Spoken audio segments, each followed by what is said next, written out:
Hello everyone. Today I'll be talking with you about RL transient circuit analysis. And so I'll derive a function for the voltage across the inductor here, the voltage across the resistor here in this entire circuit, and also the current throughout the entire circuit in its transient state as it's coming up to a steady state. We can take note of the fact that eventually, of course, we know this is going to be approximately like a short, and the resistor here is going to have all of the entire voltage drop of VDC.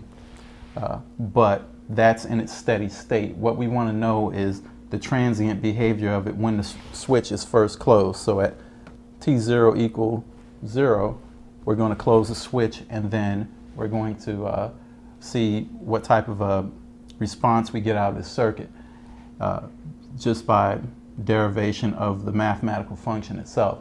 Then what we're going to do is we're going to plot that mathematical function using a software tool like MATLAB, a math software tool, and then we're going to check the matchup between that and a circuit simulation itself, and we're going to see whether or not the math function itself matches up with the circuit simulation that we do with this type of circuit here. So we're going to start the analysis by noting KVL, Kirchhoff's voltage law. We're going to apply it to this entire circuit. So we have VDC equals VR of t plus VL of t. Then we're going to start expanding. Now VL of t for any inductor is equal to L DIL of t dt. And so we're going to apply that to our equation that we have here, and so we have this. Next, we're going to expand the voltage of the resistor into its components, which is current and the resistive value. So now VDC equals I of R, IR of t, times R plus our expression over here. And so now we have that. Next, what we'll take notice of the fact is that this is a series circuit, so the current through the resistor equals the current through the inductor, and we can just generalize that and call it I of t. VDC is going to be a constant. It's not going to change with time. It's an ideal voltage source, so it's not going to change with time. It's just a constant. So next what we'll do is we'll apply this over into our equation here, and so now we have that. Now this is called a first order ordinary differential equation, and we're going to separate it in such a way that we'll be able to have like terms on each side, and we'll be able to apply calculus techniques in order to derive the function for the current throughout the circuit. So first what I'll do is I'll go ahead and I'll divide out R on both sides.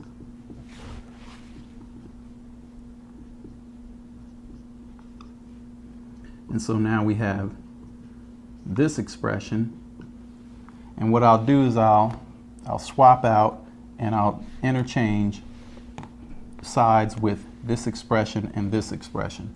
So now then we'll have negative L over R di of t dt equals I of t minus VDC over R. Then for the next step, what I'll do is I will multiply both sides by dt. And so effectively I'll move the dt over there. So now I have this di of t equals I of t minus VDC over R, and now we have dt there. Next, what I'll do is, since I have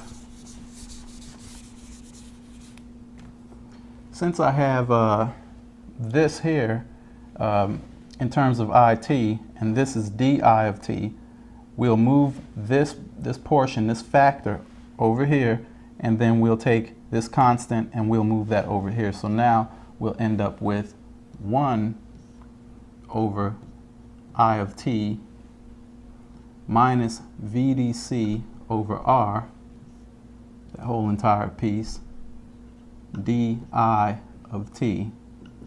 That's going to be equal to negative R over L times dt.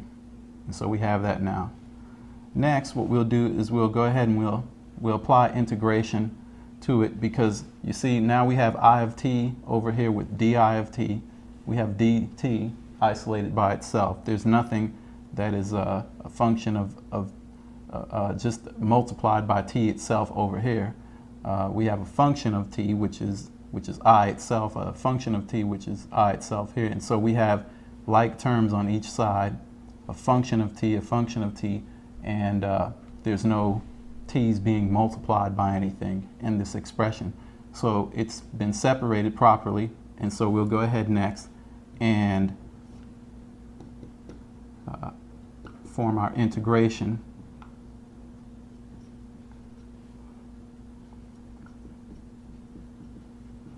And so now we have this. Next, what we need to do is we need to establish some upper and lower limits. The upper limit that we're going to have this at when we derive the expression, we want it to be in terms of time, t itself. So we're going to have to make a substitution for this. So now t equals any variable that you can think of. I just arbitrarily randomly put beta. You can use any variable that you want to, but the important thing is that it's a placeholder. So I made t equal beta, and so now dt is going to be d beta. And so then that allows me to make my upper limit equal to t, and I'm going to make my lower limit equal to t sub 0. So now I'm going to have d beta there, t, and then t sub 0. Same thing over here on this side. I of t, think of any variable you want. It's just a placeholder. I of t will be alpha.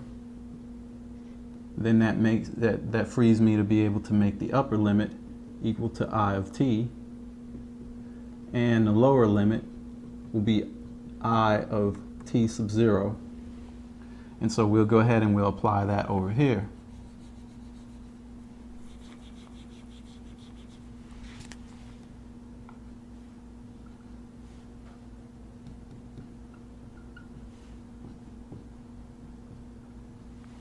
Okay, so next what we'll do is we'll go ahead and we'll go ahead and actually integrate it. And so what we get here next is that we have the natural logarithm of alpha minus VDC over R between the limits of I of t and I of t sub 0 equal negative R over L beta raised to the first power over 1 between the limits of t and t sub 0.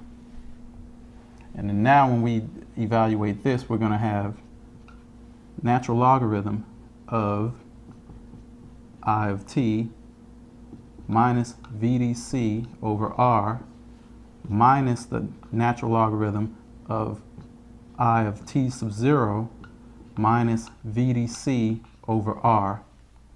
And that's going to be equal to negative R over L times t minus t sub 0.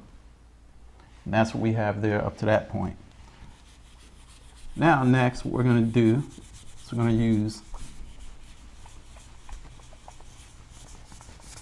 going to use some simplification identities here.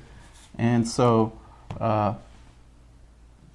now we have the natural logarithm here minus another natural logarithm with this argument. Well, there's a property of natural logarithms so that that'll be equivalent to I of t minus VDC over r, all of that divided by I of t sub 0 minus VDC over r.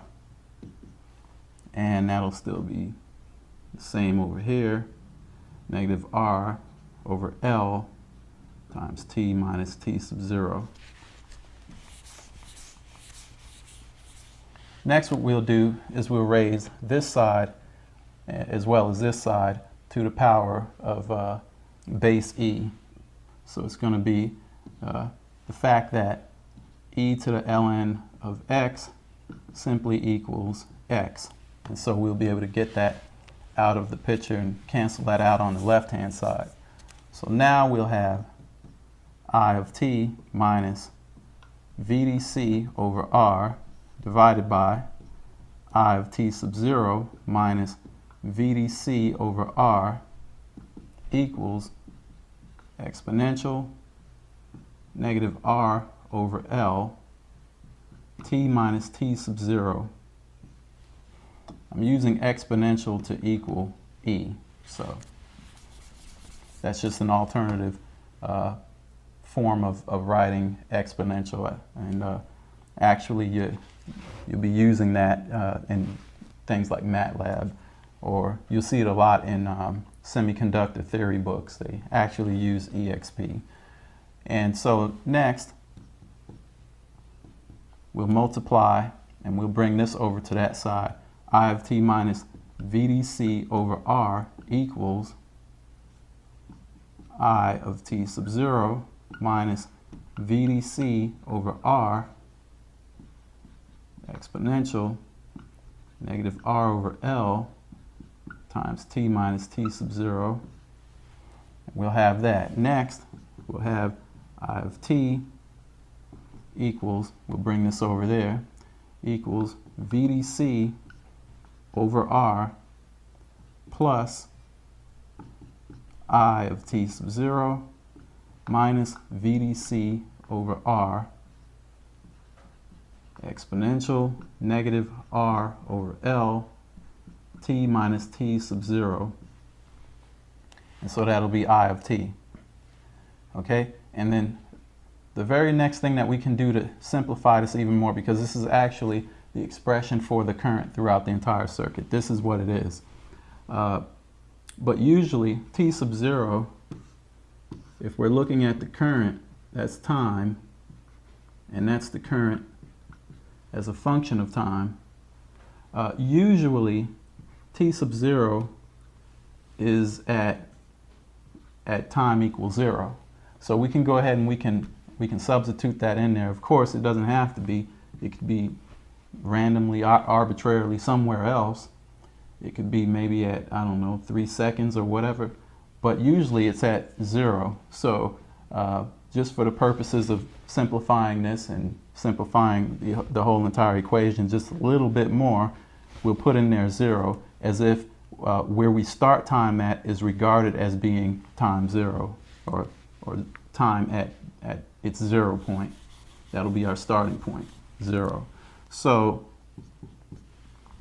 if t sub 0 equals 0, and we'll substitute that in there, now I of t is equal to VDC over r plus I of 0 minus VDC over r, all of that multiplied by exponential negative r over L, and that's going to be times t just by itself because t sub 0 is 0, so t minus 0 is just t. And so that will form our expression for our current throughout the entire circuit. This is it. This is the expression. This is what happens when we close that switch at time equals 0. Now next, we need to figure out what's the voltage across the inductor itself. And since we have the current across the inductor, which is the current throughout the entire circuit, we're going to apply this equation again, and we're going to find that VL of t equals L d dt of this entire expression here, which is VDC over R plus I of 0 minus VDC over R multiplied by EXP exponential minus R over L times T. And so automatically, since this is a constant, it's going to become a 0 when we differentiate it. And this is a constant also, but it's in front of our exponential. And so when we differentiate our exponential, we're going to apply a rule where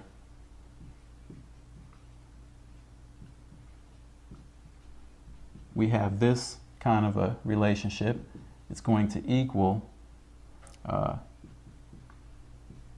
same thing, but with the argument itself differentiated. And then, of course, that's going to arrive us at, you might as well put it in front here, negative R over L exponential negative R over L times T. That's what it's going to be. So we'll go ahead and we'll put that into our equation here. And so now VL of T equals L times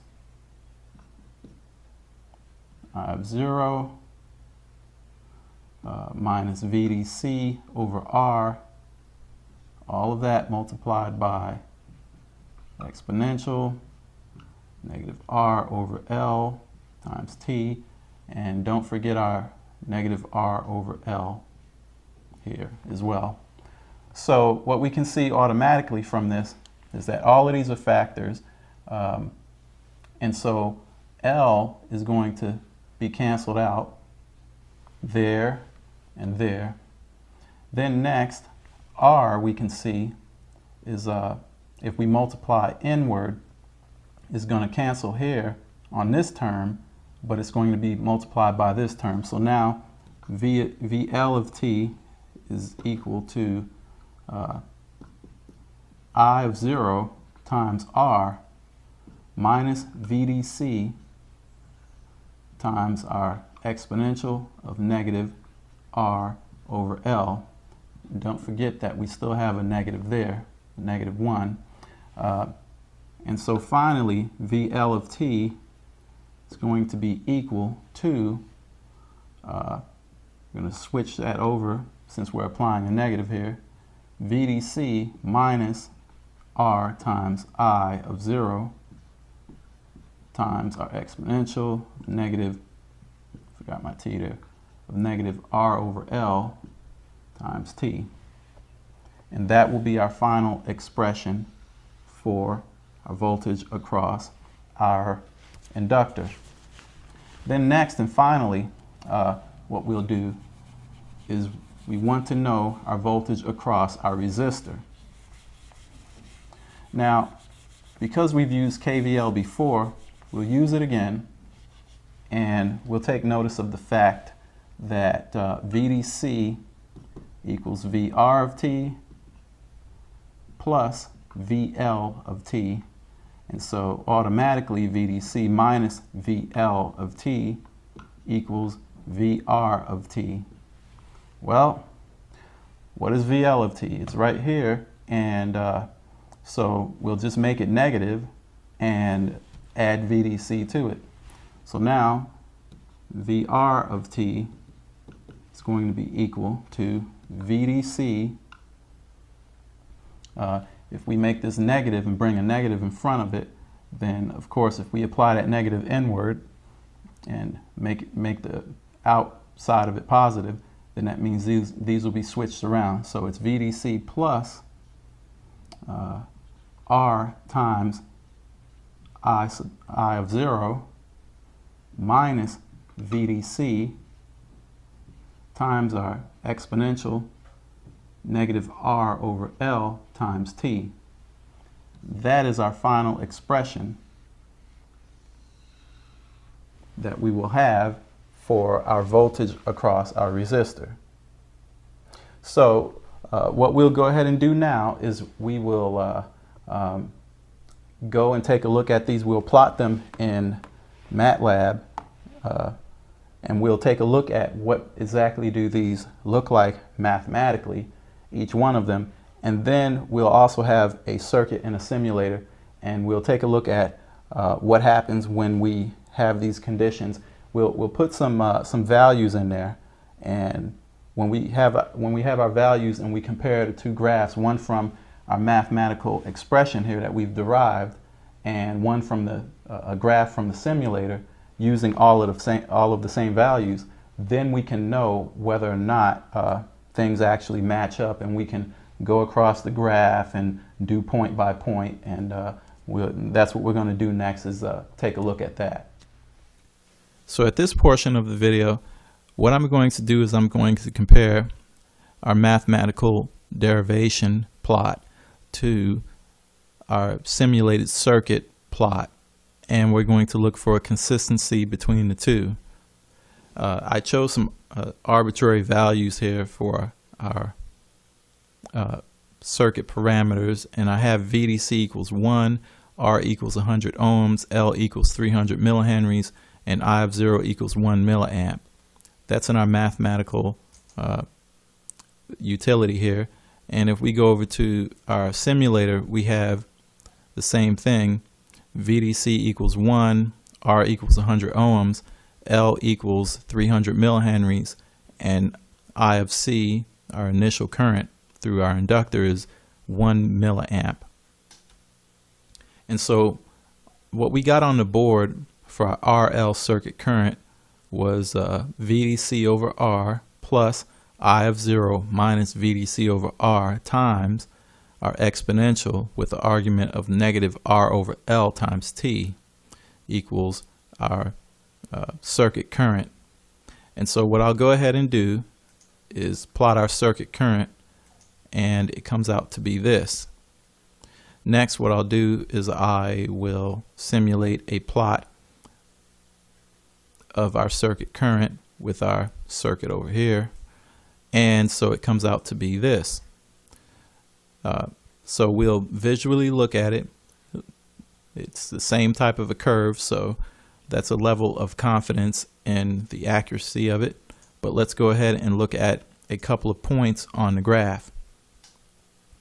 So our first point that I just randomly chose is X, which is time on our mathematical plot. Y is going to be our current, and so X is a value of 0.001227, and so let's go ahead and pull that up on our simulated version of it. And so our search value is going to be the same, 0.001227, and that yields us a result of 4.021 milliamps. And so we can see over here it's exactly the same. That's 4.021 milliamps. And so we'll go to another arbitrary point. Let's choose something a little bit more further up the graph. And so what we'll do is we'll search for that next. And that point is 0.007596. That yields us a current value of 9.285 milliamps, and so that's exactly what we have over here. And our mathematical plot here is 9.285 milliamps, which is 0.00 0.9285. So that checks out good. So next what I'll do is we're going to take a look at our inductor voltage. I'll comment out all of what we had for the previous plot. We're going to take a look at our inductor voltage. So we use a voltage marker there, and so our mathematical plot looks like this, and our simulated plot for our circuit looks like this. And so it starts at 0.9 here. We can use that and go all the way up. So it starts at 0.9 volts, and of course we have here for our V inductor the same value, which is what we would expect, 0.9 volts, and it comes to a pretty much a 0 point in 15 milliseconds. That's 5 time constants of our circuit. And so let's go ahead and choose some arbitrary values. First arbitrary value that we have is 0.001106, and that yields a value of 0.62249 over here, and we have over here 0.6625.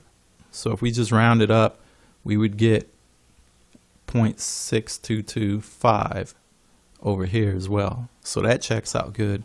Next, what we'll do, choose another arbitrary point on our mathematical plot here, and it's wound up choosing a point of 0.007638 that yields us a value of 70.56 milli.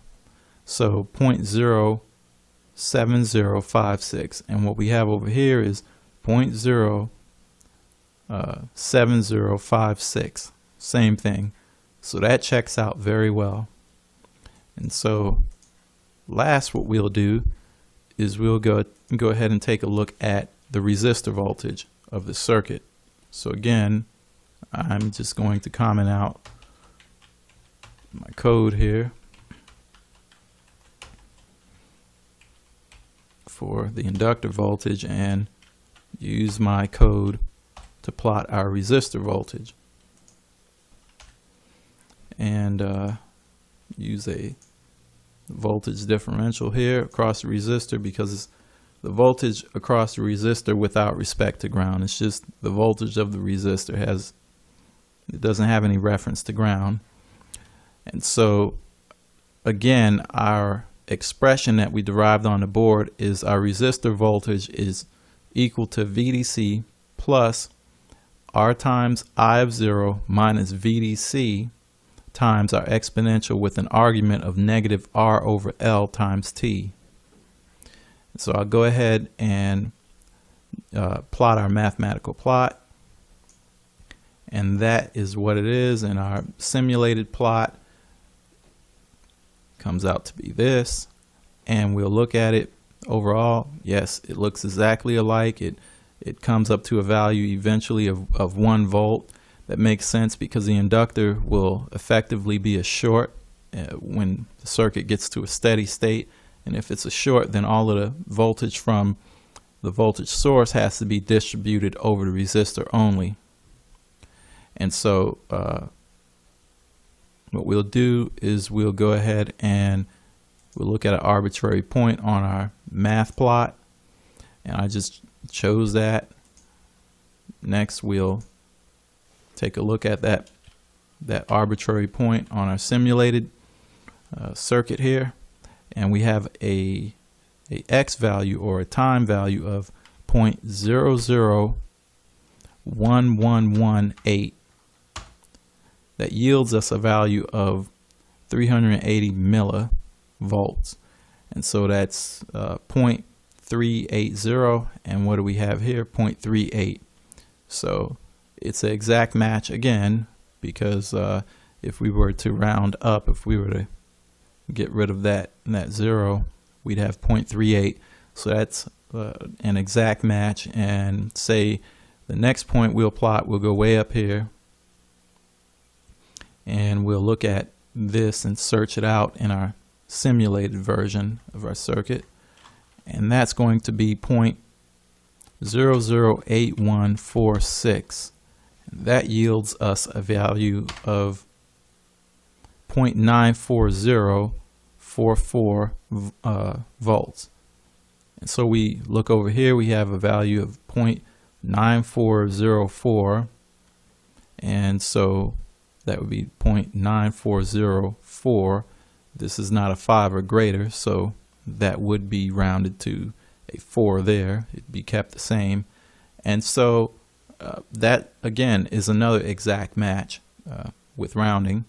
And so we can be very confident that what we derived on the board is a accurate mathematical derivation expression of what happens in this entire circuit here.